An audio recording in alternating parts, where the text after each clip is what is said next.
फिर आपसे मुलाकात हुई वीडियो पे तो देखना चालू किया, आपका टीचिंग बहुत अच्छा लगने लगा और अंदर से आया कि नहीं इनको गुरु करना चाहिए यानी जिसको मैं मन से पक्का किया था कि मैं कभी ज़िंदगी में गुरु नहीं करूँगी। मेरे भाई बहन उन्होंने सब ने गुरु कर लिए। वो हमेशा बोलते थे जब तक गुरु नहीं करेंगे तब तक मुक्ति नहीं मिलेंगी। ये तो है। वो हमेशा मेरे को सुनाते थे, लेकिन मैंने कहा नहीं ठीक है, नहीं मिली तो नहीं मिली, मैं गुरु नहीं करूँगी किसी को। लेकिन खोजना तो चालू ही था, अभी भी चालू ही है, बचपन से चालू है। संसार भी किया, शादी के बच्चे सब हुआ, अभी भी लगता है करना चाहिए। एक बार मैंने आपको क्वेश्चन भी पूछा था कि हम कहाँ हैं ये कैसे पता चलेगा? आपका सेम आंसर, प्रेम, शांति, प्रसन्नता। अच्छा, मैं ये आंसर देता हूँ, आप लोग खुद अपने अंदर दिल में झांक के देखिए इस कसौटी में क्या प्रॉब्लम है, और ये इस कसौटी के सिवा कोई कसौटी और है क्या? मतलब इसको टच स्टोन कहते हैं, कसौटी, किसी चीज़ को कसने के लिए। आप इन 4 चीज़ों पर अगर अपनी लाइफ को कस सकते हैं तो आप निश्चित ही तय कर सकते हैं कि आप कहाँ पर हैं, और कोई क्राइटेरिया नहीं। जैसे कि आप पूछें कहाँ हैं तो हम कहाँ से बताएं, यानी कि कोई कहाँ से बताए, कोई नहीं बता सकता। लेकिन ये हमारे प्रैक्टिकल अप्रोच का एक दूसरा डायमेंशन है कि ये इतना प्रैक्टिकल है कि आप खुद जान सकते हैं। आप अगर पीछे 5 साल का एवेल्युएशन करिए अपना, तो क्या ये मुश्किल है कि अब आप पहले से कम लविंग हैं, ज़्यादा लविंग हैं, ज़्यादा पीसफुल हैं, कम पीसफुल हैं, हैप्पीनेस का लेवल आपका कम है, ज़्यादा है, हार्मनी बोलता हूँ, सम स्वरता, पता नहीं, मैं कई बार देखता हूँ लोग इस शब्द को थोड़ा कंफ्यूज कर जाते हैं। सम मतलब चीज़ें बैलेंस्ड हो गई, आपकी लाइफ में एक बैलेंस है, संतुलन है। संतुलन का मतलब ये 4 में सब कुछ आ जाता है, समझिए। ये मान, अपमान, संयोग, वियोग, इन सब पे जब आप अविचलित हैं तब संस्वरित हैं आप। तो इसमें क्या मुश्किल है? क्या हम जान नहीं सकते कि पहले अगर कोई हमको अपमानित कर देता है तो हम विचलित होते थे? ज़्यादा हो सकता है अभी भी होते हैं, लेकिन डिग्री कम हो गई है। या इसी तरह से डिग्री कम होना भी एक इवोल्यूशन है। ऐसा नहीं कि कोई कहे कि नहीं भी थोड़ा है, लेकिन पहले बहुत होता था। तो ये क्राइटेरिया है, ये इसके सिवा कोई भी क्राइटेरिया नहीं है कि आपको तरह तरह के सपने आ रहे हैं, आपकी कुंडलनी जगते जगते चंद्रमा पे निकल गई है, या हमें यही होता है लोगों का। कहाँ जाएगी जाके? एक बार जाग गई तो फिर बाद में कहाँ जाएगी? तो क्राइटेरिया कहाँ से बनाएंगे? तो सारे बड़े हाइपोथेटिकल क्राइटेरिया हैं, और लोग बिल्कुल बैठे फूल के कुप्पे। गुरु जी ने कहा, देख के उधर से देखा, आलोक तुम्हारा हो गया। कल को जाके इन्होंने बस प्रवचन देना शुरू कर दिया, हमारा हो गया। लेकिन इनको कैसे पता चले इनका हो गया? इसके तो एक खुद प्रमाण बनेंगे ना कि अब ये इन 4 पैमानों पर हम कहाँ खड़े हैं। हमारी हैप्पीनेस को क्या आप कोई ब्रेक कर सकता है? नहीं कर सकता। तो हम बिल्कुल बहुत ही इंटैक्ट, इंटीग्रेटेड चीज़ अवस्था पर आ गए। भाई बुद्धा ने भी इनडायरेक्टली जब कहा तो क्या कहा? जब किसी ने उनके ऊपर थूक दिया, उन्होंने पहुँच लिया, किसी ने गाली दी, चुप रह गए, तो उससे उसने पूछा क्या हुआ, आप कोई फ़र्क नहीं पड़ा? कहते तुम थोड़े दिन बाद आए, पहले आए होते तो अब नहीं होता। ऐसे एकनाथ महाराज की भी हमारे यहाँ कहानी है कि वो गोदावरी नदी है, वहाँ पर पैठण के बाद वहाँ पर रोज़ नहाने जाते थे। तो एक कोई होगा आदमी, तो उन पर थूकता था, वो जाके नहा के आते थे, उसको कुछ नहीं बोल रहे थे कि क्यों थूक रहे हो। ऐसे उन्होंने 100 बार किया। तो वो तो एकनाथ महाराज थे, हम तो नहीं कर सकते नॉर्मल। नहीं तो 100 में से अगर आपने डिग्री है ना, किस डिग्री तक, कोई डिग्री, ये तो ऐसे विजिबल पैमाने हैं जिनको नापना आसान है। वो 100 बार तक में अविचलित हैं, आप मान लीजिए 5 बार भी अविचलित रहे तो इसका 5 बार तो हो गया ना। लोग तो एक बार में भी नहीं रह पाते। तो कुछ लोग तो ऐसे हैं बस किसी ने बोला उनको ऐसे वो जरा सा देखना, उतने में विचलित हो गए, मतलब टेढ़ी निगाह से मुझको देख रहा है। घरों में झगड़े यही तो होते हैं। शांति से बैठे थे, कोई उस कमरे से इस कमरे में गया और ऐसे देख दिया, बोले आज तो तुमने हमको बड़ी टेढ़ी निगाह से देखा। तो एक बार, 2 बार, 3 बार, फिर 100 वाली बात।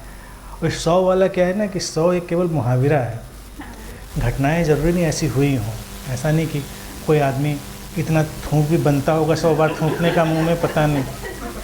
अब हम प्रैक्टिकल करके थूक के देखें, 100 बार नहीं थूक पाएंगे, हमारा मुंह सूख जाएगा।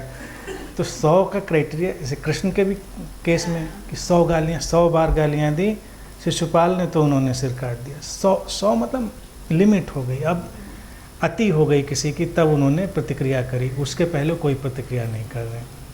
तो वो एक सीमा पार हो जाने का उदाहरण है कि किसी ने इतना सताया तब भी वो परेशान नहीं हुए उस चीज़ से। तो स्पिरिचुअलिटी कभी ऐसी एब्स्ट्रैक्ट चीज़ नहीं है जिसको हम समझ नहीं सकते। अब लोग कहेंगे हमें परमात्मा पाना है, अब पा लिया आपने परमात्मा, तो कहाँ से पता चलेगा पा लिया, कहाँ से पता चलेगा? इन्हीं क्वालिटीज़ से पता चलेगा। जैसे बुद्ध वाला उदाहरण मैंने कहा कि उन्हें पहले मिले होते, उन्होंने इसको छोड़ दिया यहाँ पे, इसका मतलब कई हो सकते हैं। एक मतलब ये हो सकता है पहले मिले होते तो शायद मैं विचलित हो जाता। इसका मतलब ये भी हो सकता है कि क्षत्रिय व्यक्ति थे, पहले मिले होते तो तुमको देख लेता मैं, ये भी हो सकता है। बहुत सारे इसके मतलब हो सकते हैं चीज़ों के। तो ज़िंदगी में जब हम पॉइंट देखिए क्या होता है ना कि अभी पॉलिटिक्स की भी बात जैसे चली तो ये हुआ कि लोग क्यों कंफ्यूज और विचलित हो जाते हैं। हम खोज क्या रहे, हमको यही नहीं पता होता ना। जैसे मैं आज नहीं पूछा आप लोगों को, हमने सुनाने दिया कि अपनी अपनी बात सुना लें। कोई आता है मैं पहला क्वेश्चन उससे ही पूछता हूँ कि आप क्या चाह रहे हैं, मतलब एक्सपेक्टेशन क्या है आपकी, डिज़ायर क्या है यहाँ। कोई कहने मेरी कोई डिज़ायर नहीं, तो ये झूठ है, सरासर झूठ है। बिना डिज़ायर के कदम नहीं उठता। और अगर हम इतनी दूर से आके यहाँ बैठे हों तो हमारी कोई तो एक्सपेक्टेशन है, कोई तो डिज़ायर है। और आप यकीन मानिए जो डिज़ायर है वही एग्जिस्टेंस फुलफिल कर देगी। तो हम एक्सपेक्टेशन, और अगर हम वेग एक्सपेक्टेशन लेके चल रहे हैं तो हमारी चीज़ वेग है, हमारी एक्सपेक्टेशन बिल्कुल क्लियर है। मान लीजिए किसी का अंडरस्टैंडिंग ब्लर्ड है, धुंधली है, और वो चाह रहे कि मेरी अंडरस्टैंडिंग साफ़ होनी चाहिए, तो वो साफ़ होने लग जाएगी। अब हमको पता ही नहीं, किसी ने कहा कि हम सत्य की तलाश में हैं। अब ये कितने, ये जो स्पिरिचुअल जुमले हैं ना कितने एब्स्ट्रैक्ट हैं। परमात्मा की तलाश में है, सत्य की तलाश में, आत्मज्ञान की तलाश में, बोध की तलाश में, मुक्ति की तलाश में, चेतना के विकास की तलाश में। ऊंची चेतना चाहिए हमको। पूछिए किसी से, चेतना ऊंची हो गई कैसे पता चलेगी? चेतना विकसित हो गई कैसे पता चलेगा? आपने डिजायर तो रख दी, मेरी चेतना विकसित होनी चाहिए, ठीक है, तथास्तु हो गई विकसित। बट आप कैसे जानेंगे विकसित हो गई? उसी के लिए मैंने बहुत प्रैक्टिकल ये 4 अपने अनुभव से चीज़ें सामने रखी कि ये इतनी इंटीग्रेटेड चीज़ें हैं जो साफ साफ बताएंगी कि विकसित हो गया या नहीं हो गया। ये तो बात आपकी सही है, लेकिन थोड़ा भी कुछ उछल कूद हो जाए तो वो प्रेम, प्रसन्नता वो पिछले पहले भाग जाती है। नहीं कोई किसी के प्यार में हो। वेट अ मिनट, इसको अंडर एस्टिमेट करने के नहीं, भाग जाएं लेकिन जल्दी ही आप उसमें लौट आए। बी ह्यूमन, ये होता है। You can't be inhuman. आप इनह्यूमन नहीं हो सकते।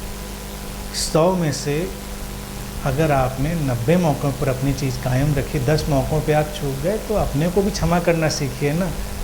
पूरी दुनिया को हम क्षमा करने की कोशिश करते हैं, अपने को ही नहीं फॉरगिव करते हैं कि हम। और 100 में से 90 मौके पे साथ लेना भी कोई छोटी बात है। आप रोबोट हैं नहीं कि आपको प्रोग्राम करके फिक्स कर दिया गया हैप्पीनेस ही, और हमेशा कोई कुछ भी कर रहा है, फिक्स्ड हो गई हमारी वो, मतलब प्रोग्राम में इतने 1.5 इंच की मुस्कान। तो कभी कभी मुस्कान जा भी सकती है, गुस्सा भी आ सकता है कभी कभी।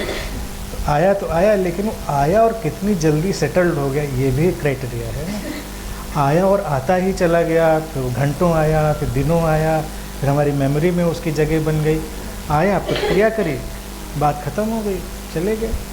तो ऐसा नहीं कि जो कोई बिल्कुल अवेकेंड पर्सन है वो गुस्सा भी नहीं करेगा। प्रेम का मतलब ये थोड़े कि हमेशा किसी को बिल्कुल अच्छी अच्छी बातें कर रहे होंगे हमेशा। प्रेम का मतलब कभी कभी किसी को 2 थप्पड़ भी लगा सकते हैं, वो भी प्रेम का ही हिस्सा होता है। प्रेम का मतलब हमेशा अच्छी अच्छी बातें नहीं होती। नहीं, लेकिन तब लगता है कि हम सालों से यानी बहुत जन्मों से दुश्मन हैं। पहले इतना प्यार होता है, अब झगड़ा हो जाता है तो ऐसा लगता है इतनी पुरानी दुश्मनी है। हाँ हाँ, वो भाव भी पकड़ता है। ठीक है, लेकिन कितनी जल्दी जाती है ये भी क्राइटेरिया है। कितनी जल्दी, कभी 24 घंटे लगते थे, फिर 12 लगने लगे, फिर 8 लगने लगे, फिर 6 लगने लगे, फिर इधर से झगड़ा उधर से शांति, इधर से घर में बिल्कुल मिसाइलें दाग दी आपने बटन दबा के, फिर उधर से आप अच्छी अच्छी चाय वाय कॉफ़ी वॉफ़ी बना के ले आए, साथ में बैठ के पी ली, ख़त्म हो गई बात। नहीं, लेकिन ये आध्यात्म में भी तो शांति कहाँ है। कभी लगता है ये अकर्ता का भाव नहीं आया है, कभी लगता है साक्षी नहीं घट रहा है, इसमें भी तो चल कुछ चलते रहे। उसमें भी शांति से नहीं रह सकते। वो आदत है ना, वो आदत, ये आदत बुरी है, ये आदत बदल डालो।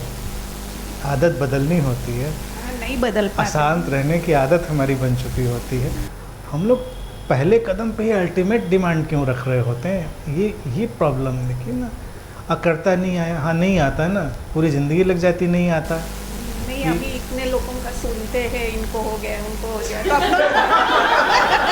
अपने को क्यों नहीं हो रहा है कि क्या कर रहे हैं हम लोग। इतने पूरा जन्म निकल रहा है कि हम ध्यानी बन के बैठे, हम ध्यानी है, और वो तो कुछ नहीं रहा है। दूसरे क्या देखना। हाँ, वो जब अभी आमोद ने बात करी थी, वो भी देखिए महाराष्ट्र वालों का द्वंद्व है ये अभी इस समय प्रेजेंट में।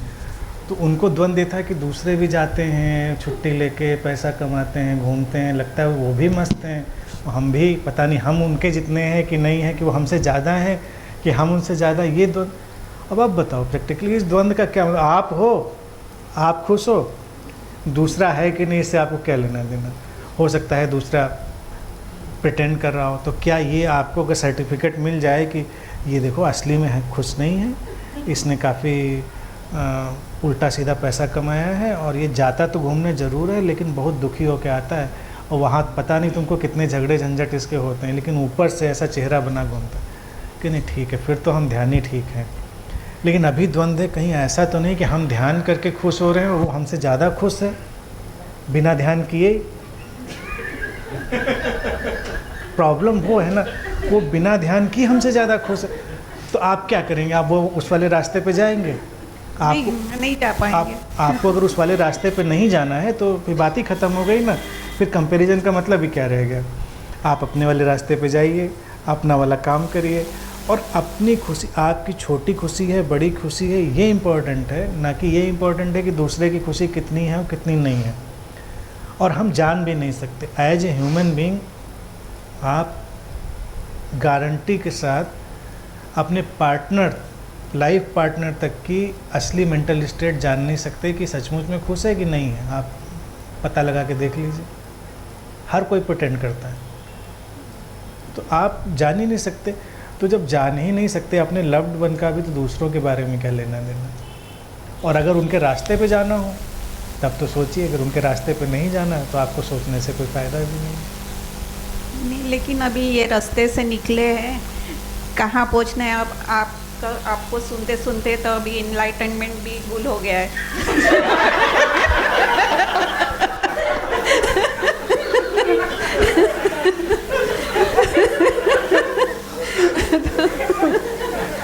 तो अभी कहाँ जाना, कहाँ है, कहाँ तक पहुँचे हैं, कहाँ तक पहुँचे हैं। कोई पुराने ज़माने में ऐसे पैदल जाते थे तो बताते ना ये गांव, हाँ अभी तो बहुत चलना है, बहुत चलते रहो। तो लेकिन ऐसे कोई माइलस्टोन कुछ तो होना चाहिए ना कि हाँ ये यहाँ तक पहुँच गए बाबा, अभी और बहुत चलना है, और 2-4 जन्म चलना पड़ेगा, ऐसे कुछ तो। और ये भी तो ख़त्म हो गया कि जन्म ही नहीं होता है।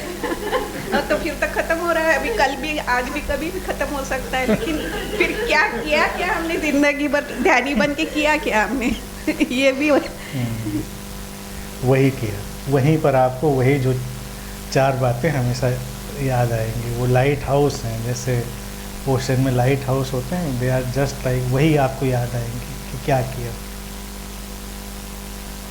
क्या मिला, क्या खोया, क्या पाया।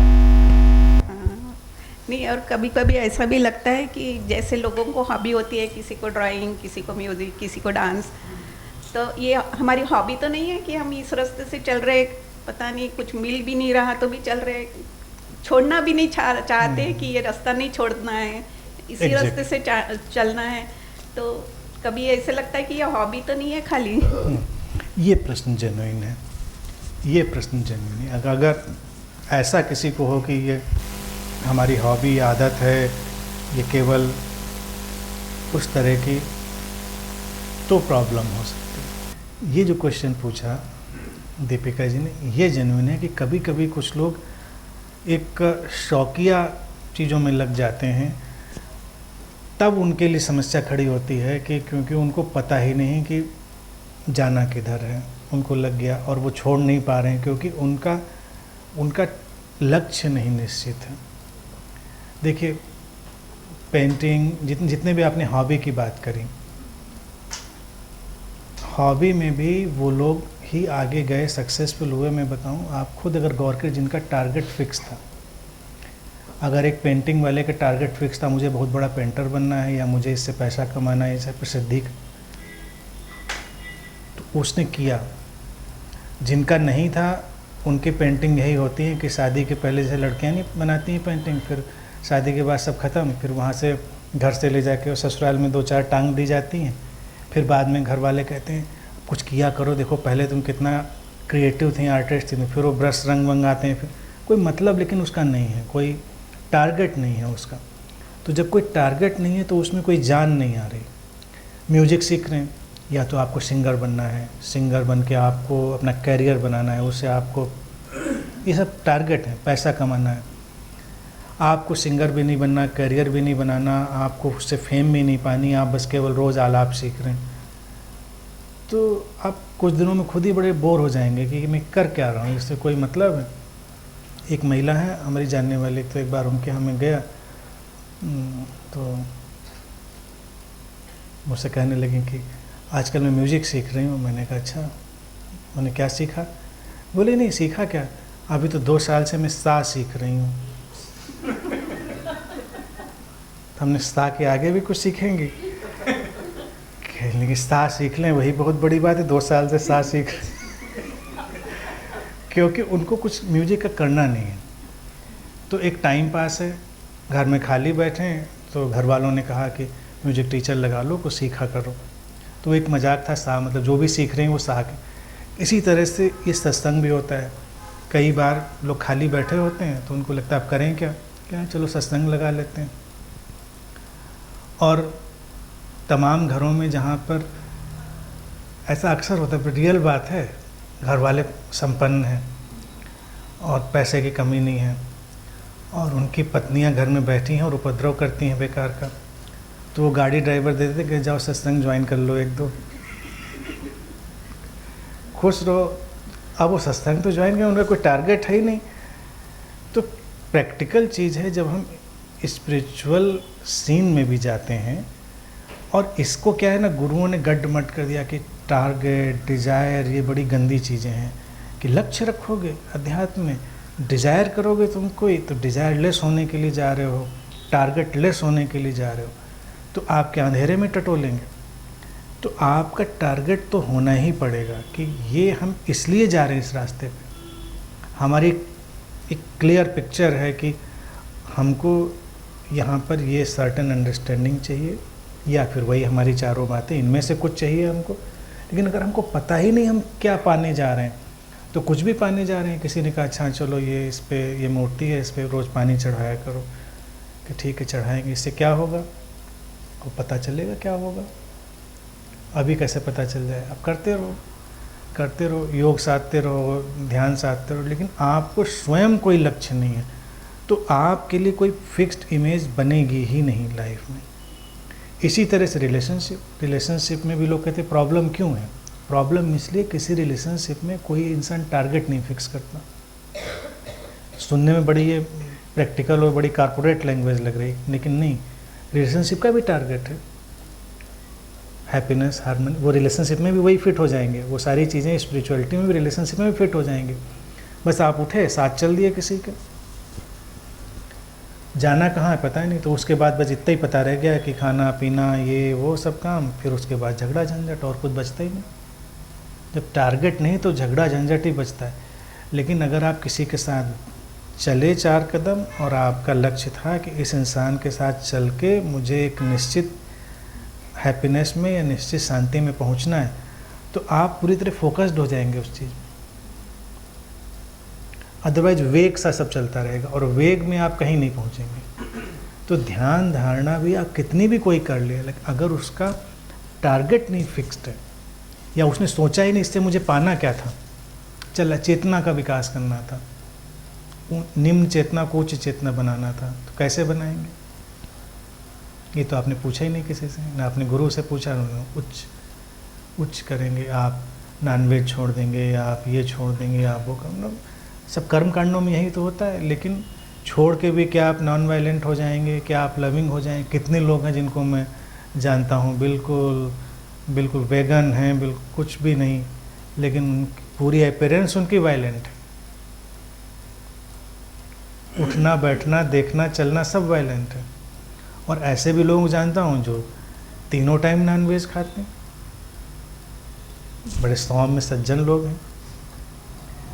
तो क्या खाते हैं, क्या पीते हैं, क्या पहनते हैं, ये कुछ नहीं। आपकी रिलेशनशिप में भी आपको पता होना चाहिए आपको क्या चाहिए, आपको मेडिटेशन में जाते समय भी पता होना चाहिए क्या चाहिए। अब हम मांगते हैं वेग चीज़ें, जैसे आप मेडिटेशन में जाएंगे तो आपको मेडिटेशन की फ़िलॉसफी क्या बताएगी, ध्यान के बाद आपको जाना है समाधि में। समाधि को डिफाइन करना पड़ेगा, समाधि माने, और हम ये हिम्मत भी नहीं करते उस सामने बैठी अथॉरिटी से, क्योंकि अथॉरिटी बैठी भी इतनी दूर होती है, इस तरह थोड़े बैठी होती है।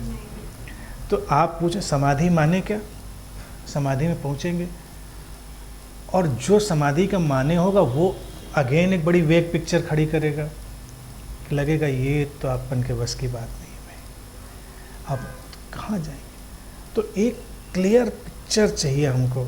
अब कोई कहें जैसे इनलाइटनमेंट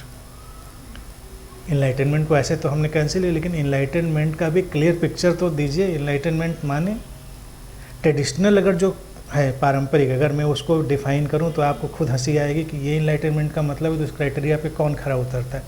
और अगर है भी तो इससे ज़्यादा स्टूपिड कोई बात नहीं हो सकती। इनलाइटनमेंट का मतलब आत्म साक्षात्कार, शास्त्रों में जो लिखा है, पारंपरिक किताबों में, जिसको आत्म साक्षात्कार होता है उसके ऊपर सारा ज्ञान दुनिया का उतर आता है।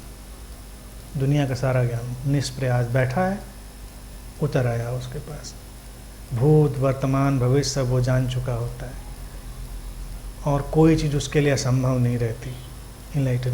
इनलाइटन व्यक्ति के लिए किसके अंदर क्या चल रहा है, किसके मन में क्या चल रहा है, दुनिया के कोने में कहाँ चल रहा है, ये सब वो जानता है। अब आप बताइए, इसी क्राइटेरिया पर जितने भी फ्रॉड बाबा लोग होते हैं सब प्रिटेंड करते हैं कि नहीं करते हैं? बैठे हुए हैं, सबकी पता है आपके घर में क्या चल रहा है, आप भी डर के बैठे हुए हैं। तो और आपके ऊपर दुनिया का सारा ज्ञान डिसेंड हो गया। How is it possible? वो साइंस पे भी बोलेगा, वो इकोनॉमिक्स पे भी बोलेगा, वो मेडिकल साइंस, सब चीज़ बोल देगा।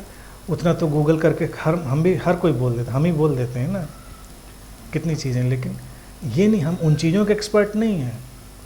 ज्ञान उन चीज़ों का नहीं आ रहा है कि सब डिसेंड हो गया। ज्ञान है हमारे अपने नेचर का।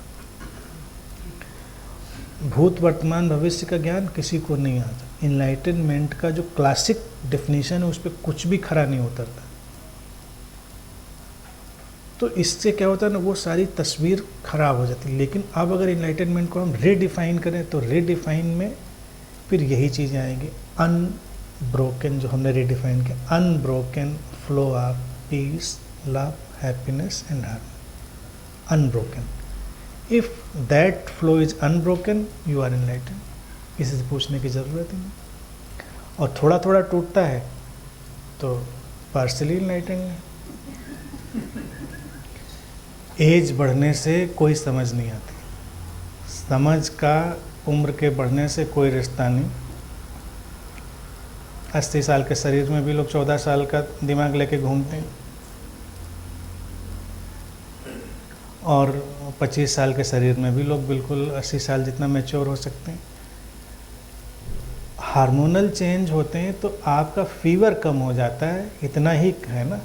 लेकिन वो तो बड़े वर्ल्डली पैशन है, बहुत ही वर्ल्डली, बहुत ही कि आपका एंगर का क्राइटेरिया थोड़ा बदल गया, आप चूँकि आपका वो टेस्टोस्टेरोन और जो भी है सब उस लेवल पे नहीं जा रहे हैं चीज़ें,